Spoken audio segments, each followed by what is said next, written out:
anywhere in the world for the next 30 days because of the coronavirus pandemic. The Foreign Secretary, Dominic Raab, made the announcement in the House of Commons. So with immediate effect, I've taken the decision to advise British nationals against non-essential travel globally for an initial period of 30 days and, of course, subject to ongoing review. Now, Mr. Speaker, I should emphasise this decision has been taken based on the domestic measures introduced here in the UK, alongside the changes to border and a range of other restrictions which are now being taken by countries right around the world. Following today's change in travel advice, British nationals who decide that they still need to travel abroad should do so fully aware of the increased risks of doing so. And that obviously includes the risk that they may not be able to get home if travel restrictions are subsequently put in place that they hadn't anticipated. So we urge anyone still considering travel to be realistic about the level of disruption they are willing and able to endure, and to make decisions in light of the unprecedented conditions that we face. With me now, our diplomatic correspondent, James Landale, watching that. And the question for many is, why now? Well, you heard the Foreign Secretary there talking about this being unprecedented circumstances. This is an unprecedented move. No British Foreign Secretary has ever told the British people don't go abroad unless it's absolutely essential. And it reflects two things. One is the advice given by the government yesterday, namely, if you're telling everybody don't travel unless it's really essential in the UK, you've got to pretty much copy that for overseas.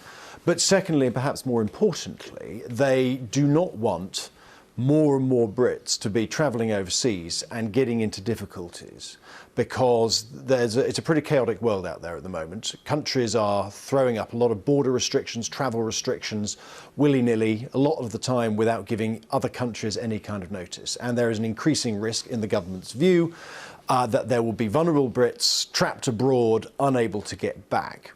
And they don't want to add to that stock. There's already a fair number of them. They don't want that to be increased. So that's really why they're doing that. I think there are some exceptions, of course. The exceptions are primarily for freight and for business goods that simply have to come into the country. And for the moment, that advice will last for 30 days, but it's going to be kept under constant review, so it will probably change. So an unprecedented announcement, but is it a problematic announcement? Well, it's difficult because it doesn't really solve the British nationals who are overseas problem. When the Foreign Secretary was giving his statement to Parliament, MP after MP was standing up saying, look, what about my constituent who is trapped in country X? There are no flights home, their insurance is about to run out, their hotel is about to kick them out, they haven't got any money, the insurance company is saying, we'll only pay you when you get back.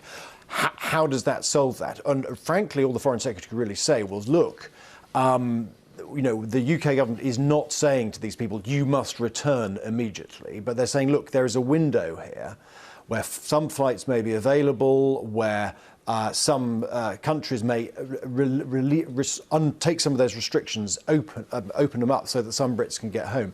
But the Foreign Secretary was very clear. Repatriation flights are costly, they are complicated, and he said they're becoming harder to achieve. So I think they are hoping for some Brits to, if there's a chance for them to get home, they should move now.